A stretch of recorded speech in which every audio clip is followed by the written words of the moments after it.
బుడమేరుకు వస్తున్న వరద ఉధృతిపై ఎప్పటికప్పుడు అధికారులతో సమీక్ష నిర్వహిస్తున్న మంత్రి నారా లోకేష్ ఇరిగేషన్ శాఖ మంత్రి నిమ్మల రామానాయుడుతో సమన్వయం చేసుకుంటూ పనులు మరింత వేగవంతం అయ్యేలా లోకేష్ చర్యలు యుద్ధ ప్రతిపాదికన చర్యలు చేపట్టడంతో గండ్లు పడిన చోట 500 క్యూసెక్కుల నుండి 200 క్యూసెక్కులకు తగిన సీపేజ్ లీకేజ్ పూర్తి స్థాయిలో లీకేజ్ అరికట్టేందుకు చర్యలు తీసుకోవాలని అధికారులను ఆదేశించిన మంత్రి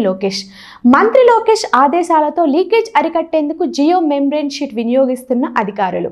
పూర్తి స్థాయిలో లీకేజ్ అరికట్టేందుకు చర్యలు వస్తున్న వరదను అంచనా వేస్తూ గండ్లు పూడ్చిన చోట కట్ట ఎత్తు పెంచే పనులు వేగవంతం ఇప్పటికే గండ్లు పడిన చోట 5.7 మీటర్ల ఎత్తు పెంపు మరో 0.3 మీటర్ల ఎత్తు పెంచితే ప్రస్తుత కట్ట స్థాయికి పనులు పూర్తి ఎప్పటికప్పుడు బుడమేరు వద్ద జరుగుతున్న పనులను డ్రోన్ ద్వారా పర్యవేక్షిస్తూ పనులు వేగవంతం చేయడానికి వివిధ శాఖల అధికారులతో సంప్రదింపులు చేస్తున్న లోకేష్ మరోపక్క వరద బాధితులకు అందుతున్న సహాయం నష్టపరిహార అంచనాపై ప్రత్యేక దృష్టి పెట్టిన మంత్రి నారా లోకేష్ ఇతర శాఖల మంత్రులతో సమన్వయం చేసుకుంటూ నష్టపరిహార అంచనా పక్కాగా నిర్వహించేందుకు చర్యలు మొత్తం 36 మంది ప్రజాప్రతినిధులను నష్ట అంచనా పర్యవేక్షణకు నియామకం ఒక పక్క బాధితులకు సహాయం అందిస్తూనే మరోవైపు నష్ట అంచనా వేగంగా పూర్తి చేయడానికి చర్యలు